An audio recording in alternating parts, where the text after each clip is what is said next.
Welcome to Punk Rock and Politics. Today is January 17th, 2017, and this is episode number 4. Let's do it. These days are strange, it's true. I would bomb the shit out of them. If you think that punk rock doesn't mix with politics, you're wrong.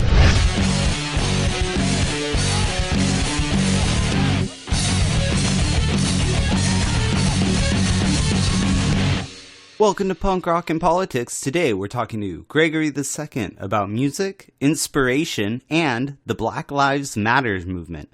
So let's get to the political mosh pit. But first, here's the news of the week. Here's what's making news.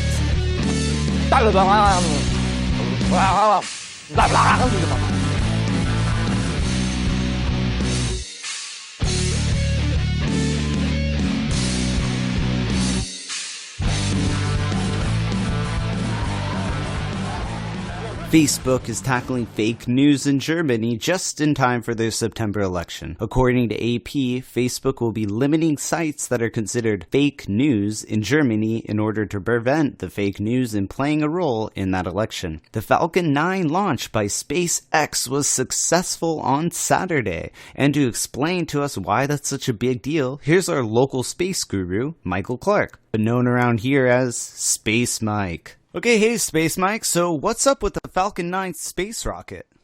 Hey Michael Co, thanks for having me on. So with the whole Falcon 9 rocket, this launched on Saturday, January 14th, and the reason why this was such a big deal was because last year in 2016, on September 1st, one of their rockets blew up, and not even like during the launch itself. It was they were just doing like a fueling test, and the upper stage exploded, and the satellite that they were going to launch on that mission was a communication satellite that was going to provide internet access to South Africa, and it was the whole deal with that was that it was Facebook who was leasing that satellite to provide internet access to South Africa, so that of course, everyone would start using Facebook there. So with that, they were grounded from launching any missions until they conducted an investigation as to why that last one exploded. And they were finally able to get it. They figured out the reason why it exploded. It turned out that there was a helium tank inside. And the reason they had a helium tank in there was to keep all the fuel kind of pressurized during the launch. Like as you burn the fuel and it goes down the tank, once you get into space and microgravity, all that fuel just starts like floating around and won't go into your pumps to have your engine burn. So they have to have some sort of inert gas like helium to keep the entire tank pressurized while they're in space, so that the fuel will slowly go down to the bottom of the tank and they can burn all of it with their engines. So they figured out the cause of why that helium tank exploded. The FAA accepted their investigation and gave them a clearance to launch again. And so with this launch, they were able to do it 100% successfully. They got the satellites into orbit. It happened to be some more communication satellites for a company called Iridium, which has a lot of government contracts and stuff like that. But then the first stage of the rocket, they were able to land the first stage on their drone ship out at sea. And this was actually a launch that took place in California, not at Florida, at Cape Canaveral. This launched from Vandenberg Air Force Base in California and landed out in the Pacific at their drone ship out there. So that was a big deal, and that booster is going to be reused on another flight someday. And so this allows for refilling of these rockets? Exactly. When they're able to land these things, all they have to do is just check them out, make sure no parts need to be replaced, and then they can refuel it, put a new upper stage and a new payload on that thing, and launch it again for way, way, way cheaper because they don't have to build a whole new first stage again. They say that the first stage alone costs about $50 million to build and to launch, but one of the reused boosters could be anywhere from $50,000 to $1 million. Oh, wow. Which is way less than $50 million per launch. So it's also a big deal for the environment too, saving materials. So now that SpaceX had this massive success, what's next for that company? Well, they have quite a few different payloads that they need to be launching into orbit. They have lots of communication satellites and satellites for other governments around the world, not just NASA. They're going to be launching some stuff for Algeria, for South Korea, and quite a few more, just to name a few. And they're also going to be building their crew capsule. They're going to have a crew capsule that's going to start sending astronauts up to the International Space Station, which we need desperately because we're paying the Russians it's getting close to $80 million per seat to send one of the American astronauts up to the space station on one of those Russian ships. So once we can get SpaceX launching astronauts, it's going to be way cheaper. I mean, the entire launch itself is going to be less than $80 million, especially if they're using one of these reusable boosters. So, wow. And that will definitely open up the space tourism industry, I'm sure.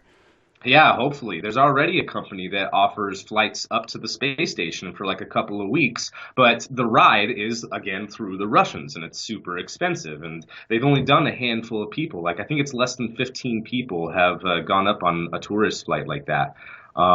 So once SpaceX gets going, they could get the price down to something like, $2 million a seat for a tourist, which is way cheaper than the $80 million. I mean, that's still something just for rich people, at least at first, but it's going to keep coming down and down and down and down until, it could be like a $50,000 thing. And, regular people can save up for a couple of years and go to space if they really want to. So I think that's a big deal.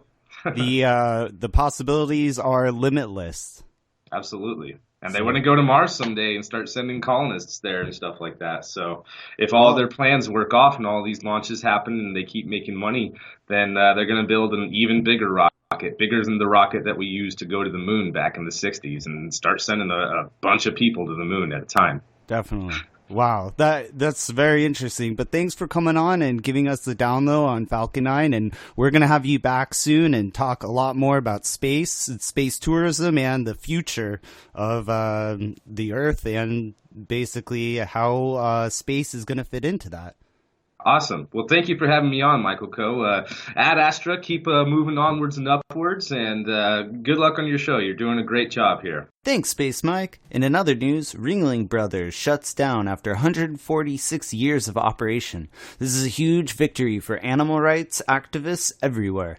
In only 3 days, Donald Trump will be inaugurated as the 45th President of the United States.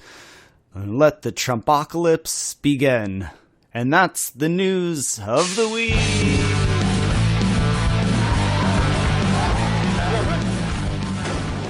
Today our interview is going to be with Gregory II. He's referred to as a poet. He's coming onto the scene with vibrant rhymes, a unique voice, and his style is very appealing to people's ears. He catches attention by his blunt truthness and storytelling in his music. He was born and raised in Oklahoma City, but he now is residing in Los Angeles, California. So this is just the beginning for Gregory II. He's starting as an unknown, but finishing unforgettable. And here's a little track by Gregory titled My Vibe. His intellectual words made me vibrate from my mind down to my thighs as he spread open my third eye. With the gentle force, our chakras aligned. Then he whispered in my ear, Now you all mine. Need to sleep, cause I don't sleep much. Blunt in my hand, green juice in my cup. Queen in my bed, roll over, get a nut. And she just smiling, cause she already know what's up. Deep down inside, she know I never harm her. Give love to this world, get it back, call it karma. I'ma keep doing me, yep, keep doing me. I'm a motherfucking wolf in a world full of sheep, yeah. Told her from the jump I'm nothing like these other guys. Give her natural highs, always give her butterflies. See, in the past, she messed with these lame niggas. Playing game niggas, never will change niggas. Now she takes a real man and she getting scared. This a daydream, she used to have nightmares. Now I'm showing her something she ain't never seen. There's either real or fake, there's no in between. Open up to me. No, not your legs, but your mind, queen. Open up your mind, queen. Open up to me. No, not your legs, but your mind, queen. Open up your mind, queen. My vibe, it make her come alive. My vibe, it make her come alive. My vibe, it make her come alive. My vibe, it make her come alive. Love sex, but I want to mentally connect. Get your mind back, queen, time to redirect. Good day and it's gonna be a better night. Feeling you, queen, you don't follow the hype. She said, Gregory, I love the way you talk to me. Late nights, hold my hand while you walk with me. I know you feel it, cause I feel it too. Don't worry, till the end, it's just me and you. Let me lay it down, ease your mind, relieve your stress. Stimulate your mind, yeah, that get your panties wet. She just smiled and said, how you know me so well? It be times I be thinking it's a fairy tale. No, queen, I promise you, this the real deal. Tell me how you want it, tell me how you wanna feel. Tell me where you wanna go, what you wanna know. You let go of your past and you will grow. Open up to me. No, not your legs, but your mind, queen. Open up your mind, queen. Open up to me. No, not your legs, but your mind, queen. Open up your mind, queen. My vibe, it make her come alive. My vibe, it make her come alive. My vibe, it make her come alive. My vibe, it make her come alive. It make her come alive. It make her come alive. Gregory II.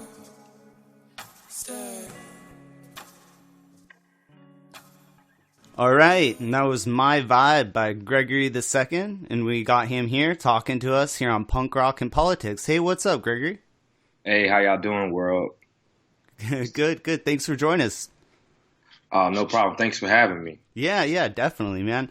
Me and Gregory, we've been good friends for a while. He played a little festival that I put on a little while ago, and he's been doing a lot of stuff. So we wanted to get him on here, talking about his music, talking about some politics. So, Gregory, when I know you started out selling T-shirts out of the back of your trunk, and that's kind of how everything got started. Tell us about that. Well, basically, Brown actually got killed. Darren Wilson, the police officer, basically a friend of mine, we were just talking about, some shirts that we could make to represent that, to stop or bring awareness to police brutality. And then once we did that, we basically came up with the idea, Don't Shoot. And I started selling the Don't Shoot shirts, and it had a cop, and the cop that was on there, it didn't have a color. So, it was basically a blank. So if I wore a gray shirt, or if it was on a white shirt or a red shirt, that's what color the cop will be. So basically, we wasn't represented as far as a white person or a white cop. We was represented as a system in whole, as a police system. So a figurehead. Yeah. Yes, exactly. And we did have the a black baby or a brown baby, signifying that, basically like a metaphor for like killing our children. And when I first made that shirt, it was a lot of controversial things going on. People were really upset about it. It was more people, even like people of color, that was more like, whoa, like, are you really going to wear that shirt? Are you really going to sell that? And yeah. It really just took off. And people, to this day, I started selling that shirt almost 2 years ago, and I still get orders. I just mailed off an order the other day that someone bought that shirt still. I don't even promote them no more, and they're still on my website, but I started selling them, and I was just selling them out the car, from Oklahoma City, and I've sold at least like 50 to people, and it was just really rising. Then when I started putting it on the internet, that's what it really took off. And I guess it was one of those shirts a lot of people tell me about, that it was really blunt and honest.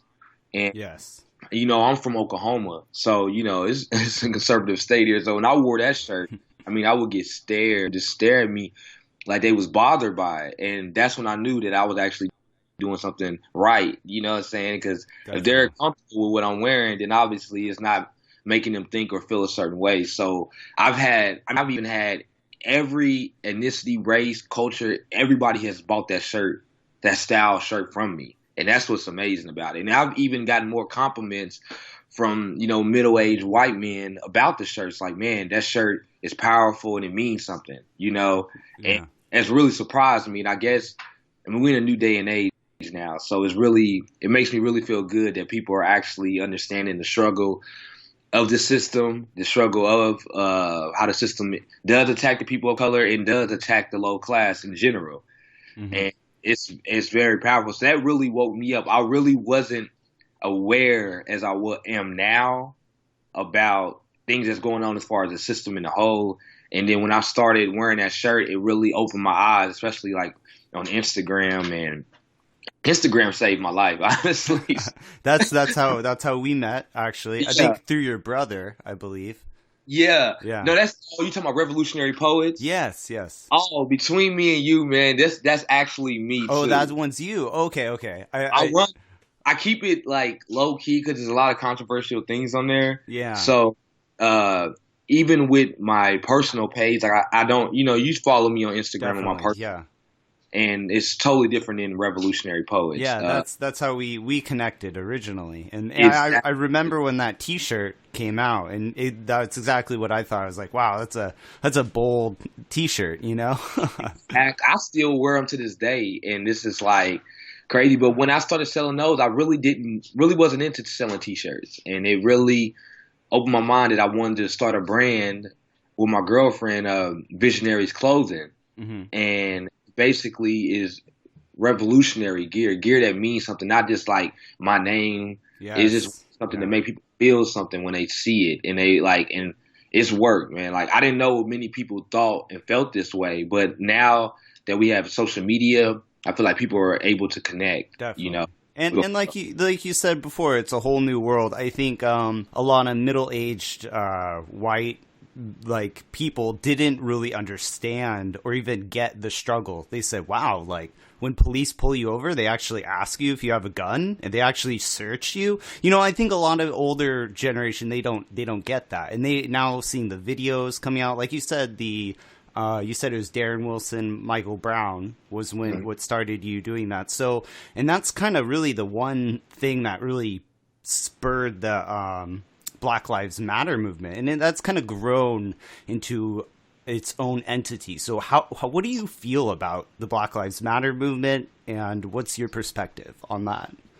I feel like it's a necessary movement. I mean, it's always been pros and cons about it, because they always try to how do I put this? They try to... It's very polarizing, and it's only... I've noticed, I get Black Lives Matter, and it doesn't offend me when anyone says it, but I've noticed that the group itself's become very polarizing. But what's crazy, brother, is that even black people, since I've started, becoming a revolutionary and speaking the truth, I've had more black people attack me, my own people, my own, community than, white people. I could talk to a white guy or a white woman, and they're socially aware, and they of this, man, they know more about my culture and more about my history than I've known, and I've noticed that doing that, even with Black Lives Matter, because I see people say all lives matter. And then I've seen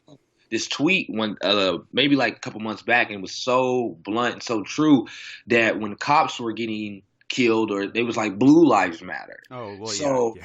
And people were taken up for that. So then somebody tweeted, it was a famous person, they was like, well, now y'all are saying blue lives matter. So y'all understood what we were saying when Black Lives Matter. So you saying blue lives matter doesn't mean that every other life doesn't matter. So y'all knew what black people were talking about. Y'all were just ignoring them, like back in the day with, segregation. I'm like, we never spoke up on any of those things. I mean, how would the country be if we was like, oh, well, this is how it is, And I've experienced it, hands-on with when I used to do stupid stuff when I was out there being a menace to society. I mean, I didn't even engage and run into the cops, But as soon as I became who I am now, in the last 3 years, I've experienced more racism. I grew out my hair because I've had short hair. When I first started, I had real short hair. I had like a fade, and now my hair is long, and I wear my hair out, and I more stare.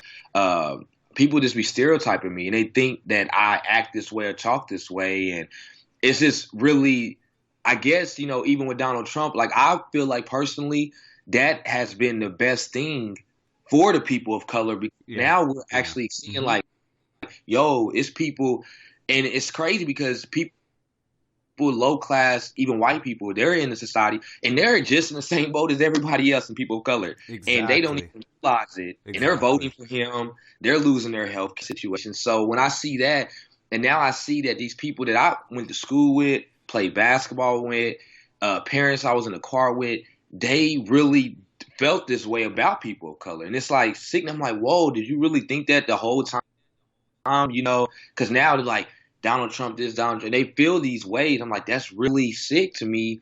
So now I'm like, okay, now I understand why we have to get louder, because I don't really feel like the media is the news no more. I feel like social media exactly. is where we're the news. Like, we're going to be the new news in a couple years. That's why I'm surprised. I've always felt like it might shut it down one day. You know? Well, that's kind of where this whole fake news, it's the whole neo-McCarthyism. They're kind of trying to push her, you know? And yeah, definitely. I hear you on that. Yeah. So, because it's almost like now you're targeted more because you've become a threat. You've become a threat to the system, the status quo. Because when I used to be, I mean, I was just a stereotypical black guy. I mean, I talked about this. Can we cuss on here? Yeah, of course. Yeah, I mean, it's a podcast. Okay, why the fuck not, you know? Right?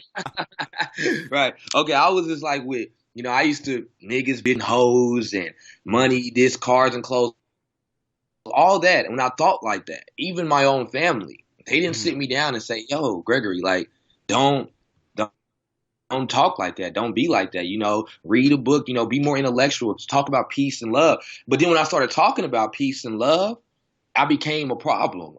You're weird. Why are you being like that? I'm like, so when I promoted violence, promoted sex, when I promoted all this material objects, it was just okay. It was fine, even to black people, to the system, everything. But as soon as I started doing what I'm doing now I'm a threat. And I'm like that. And I'm like, people don't even see it like that. I mean, it's black. It's that clear, black and white. Like, if you're promoting peace, love, and unity, equality, they're like, yo, shut the hell up. But if I'm on stage like, yo, fuck these niggas, I'm gonna kill them all. They like, yeah, give them a record deal, put them on the radio, And I'm like, yo, and people don't understand that these record companies invest in private prisons. Yes. So. Yeah. It's like it's all into one circle. And I didn't know that. So that's why I really have been pushing my music. And I know that it's kind of hard to reach a lot of people on an intellectual level. So I've been working on my music to kind of throw subliminal messages in there, get my fan base and, you know, work them in, because you can't just throw the truth at everybody all at once, because they're run away scared, you know what I'm saying? Like, you're gonna freak people out. That's why I've always said it's like planting a seed, you know? You gotta, and then if it grows, it grows. If it doesn't, well, that's there. You can't force anyone to think that way. Exactly. But isn't it terrifying how the system is built with the consumerism, and they force people to keep going? They force people to keep going into the system and keep consuming, but it's detrimental to their lifestyle, and it's violent and deadly. But it destroys the environment. But it makes money. It's crazy. And if food, I mean, like, I didn't even know. Like, I was on organic stuff a couple years ago, but now that I'm like, wow, like, the food, it's a chemical warfare, it's a spiritual warfare, it's a physical warfare. It's like all it takes on people be like a revolutionary. It's not just going out in the streets and saying fuck the police, you know, fuck the system. It's more, I really feel like, because I mean, I watched J. Cole is one of my favorite artists, and he was having an interview and he was saying it's more about working on yourself inside and find out who you are. Because I mean, now people don't take time, they don't meditate, they don't really just think and sit and think. They just watch TV and let the news tell them what's going on and tell them how to feel, tell them how to think, tell them how to react. I'm like, yo, if you just turn off your TV and even turn off your phone and just open a book and just think for a second. I mean, like, you'll see the world so differently, because I literally took a year and a half. I've never really told nobody. I took a year and a half away from rap music, as far as rap music that's stereotypical, like the rap music that we hear on the radio. I took a year and a half. I was listening to nothing but reggae, conscious hip hop, like Mos Def. I went back to listening to Tupac was more, he has subliminal messages like crazy, but I listened to him too. But I listened to a lot of reggae music, and I took time away from that music. I took time away from listening to watching TV shows like that, interacting with people like that. And when I tell you that I was like reborn, and now I can actually go and listen to that music and it doesn't affect me because, you are who you listen to. If you listen to music, you're watching this type of shows. So when I took time to actually step away from that, I mean, man, it made me realize that now I know how to come at the system because now I see I was like, did I really think like that and act like that and move like that? And I'm not a judge because when I first got aware, I was like really like on Facebook, I would just talk shit like, yo, da-da-da. And I really like balanced myself because it was a time that I didn't think like that. And you scare people. And I never challenge people with religion, even though I don't necessarily believe in religion. I believe like religion is love because that's what all religions practice is love. Well, they preach love, but few of them practice it. But exactly. Yeah, that's a great quote. That's the truth. Exactly. So I really don't challenge religion. I just challenge your thinking, and then I feel like once you challenge your thinking, eventually they'll start challenging their own religion. Yeah. Like, wait a minute. Religion is such a cornerstone of someone's like personal identity and their faith and their family. It's really, people get offended when you attack their religion. So I agree. I think if you go, I mean, I'll listen to people who question all religions, but I think you're right. If you plant that seed, and the most important thing is the system, because it's oppressing everyone. and people don't understand, and they're just trying to get us all to fight between each other, and that's the problem. So exactly, I agree. Well, we're getting towards the end here, but I want to bring it up to a little more. Let's end it on like a positive light, because I know, like you're talking about, that's your thing, your positive light.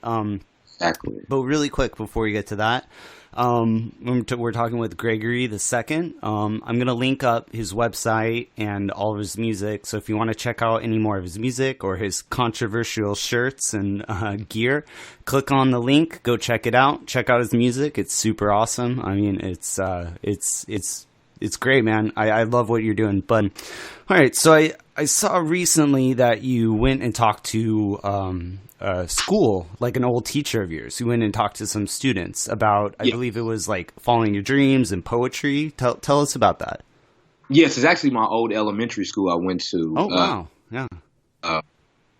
It was my high school, or my elementary school teacher. And there's a lot of kids up there that's, grew up in the neighborhood I grew up in, and they're going down the wrong road, like everything basically we've been talking about. And he wanted someone to talk to them, basically like to influence them, because they listened to me. And I'm going back up there, but I really wanted to preach to them, because when I was that age, I didn't have nobody like in their 20s that was actually talking to me and telling me like it's okay to show love. Mm-hmm. It's okay to be a nerd or be a dork, to read books. It's okay to be an artist. It's okay. All I was taught was to be a thug, to be this, to be that. So I was really preaching to them and emphasizing that it's okay to be yourself. No bullying, no picking on each other. Like we got. We're family. We're brothers and sisters. And I was doing a chant that was saying more love, less hate. And I had them scream that because, I really feel like words are spells. So when you say that, and these kids went home, and when I tell you, like, I had like at least 10 mothers write me and tell me like, yo, my son was just in the car chanting more love, less hate. And it was just, and then I had them chanting, I am somebody.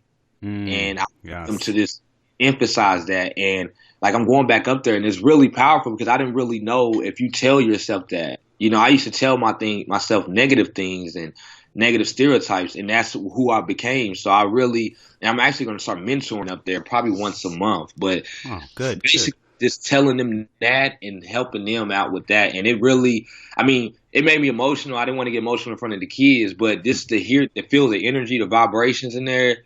And they really loved it. It like changed a lot of them to this day. My teacher wrote me the other day and was saying that a lot of his kids, you know, they say, well, don't let me call Gregory, and they straighten up, you know, and they think from the same neighborhood as them. So I really feel like as people of color, anybody as young, like people in their 20s, 30s, it's our job. You know, a lot of parents, people just kind of, well, they're going to be kids. No, we need to actually talk to them. You know, so it really helped me. It helped me more than I think it helped him. Honestly. Well, I think it probably helped you guys both mutually, because man, that's so powerful for young kids to have people to look up to. I mean, because my parents were divorced, so growing up, thankfully I had other father figures around, but if I didn't have those father figures, you know, who knows what would happen, or just an older brother. I didn't have any of that, so having that older person around that you could look up to who's a positive influence, that's so good. Like we were saying, all the rap artists nowadays, and I mean even a lot of the sports athletes, they're not positive influences. Unfortunately, they just want to make money. I mean, you can't really fault them for that, but it's unfortunate. That's the society we're in. So exactly. But before we head out, man, I want to hear a little spoken word. I know you do a bunch of spoken words, so let's hear a little thing on our way out. Okay, this one's called Wondering. I wrote this actually not even a year ago, so here we go. It hurts to get on social media and see rest in peace posts going down my news feed. Wondering if that's going to be me, young black man deceased. See, the black man, we have to watch ourselves from the police. We have to watch ourselves from another black man on the street. Since I've been alive, haven't seen no peace. My sisters, my brothers, it's a war on us. We never attacking the enemy. We always attacking each other. It's crazy how the whole script was flipped. Names, languages, minds stripped. Then they tell us to let it go and don't trip. What the hell they mean by that? They'll give us what they took back? No, I doubt that. I just want my brothers and sisters to see that we control our destiny, and what we think in our minds is everything. It's time for us to redirect our thoughts and change the game. Stop running from it and just embrace the pain. Yeah, they took away the chains, but they kept our brains, and we wonder why we going through the same old thing. That's one. That was it, right? Yeah. Dude, okay, I was like, dude, wow, yeah, that was powerful, man. Yes, dude. I'm actually reading that Monday I'm doing an event. It's actually the first event, people of color, that's doing an event in Oklahoma City in downtown.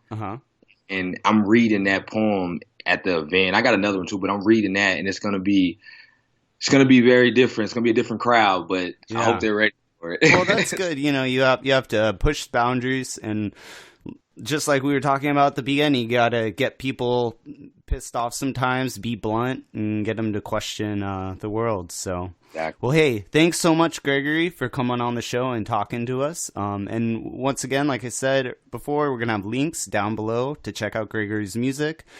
Please do so. He has some great stuff. And thanks for coming by Punk Rock and Politics. Thank you for having me. I'll talk to you later, brother. Yeah, take care. Peace out. You too.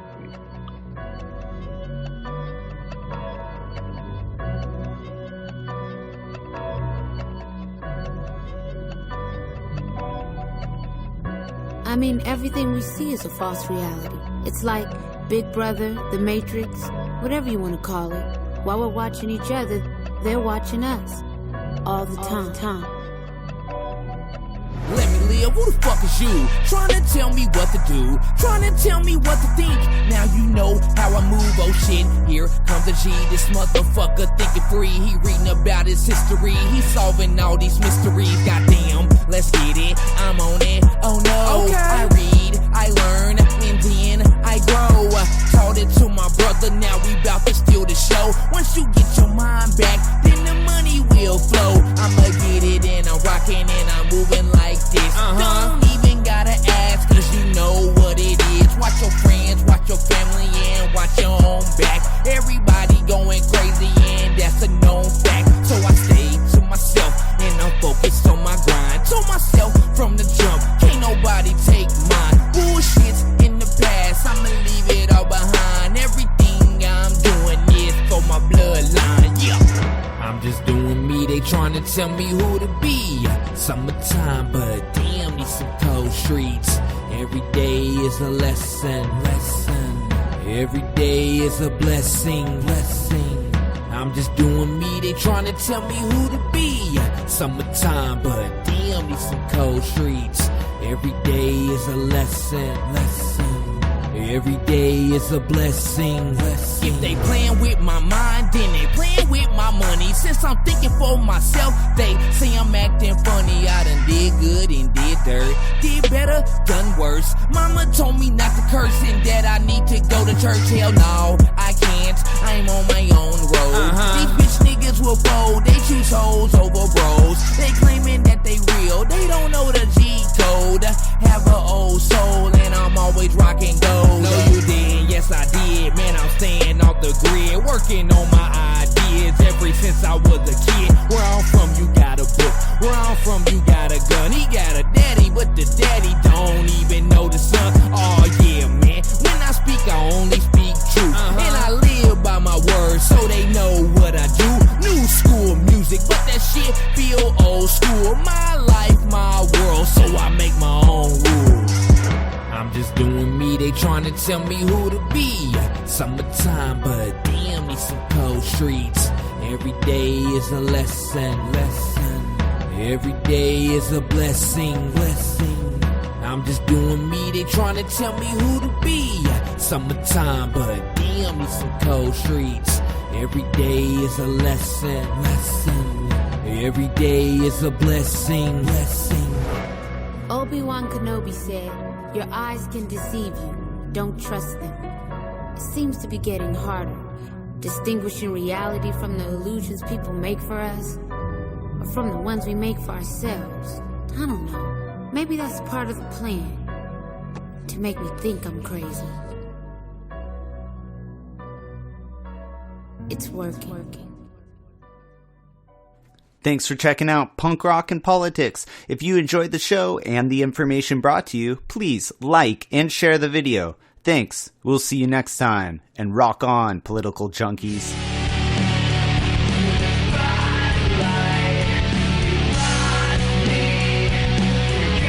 I think our society is run by insane people for insane objectives. Doing a better job of talking to each other. The left hand now knows what the right hand is doing. Look at those hands. Are they small hands? And he referred to my hands. If they're small, something else must be small. I guarantee you there's no problem. I guarantee it.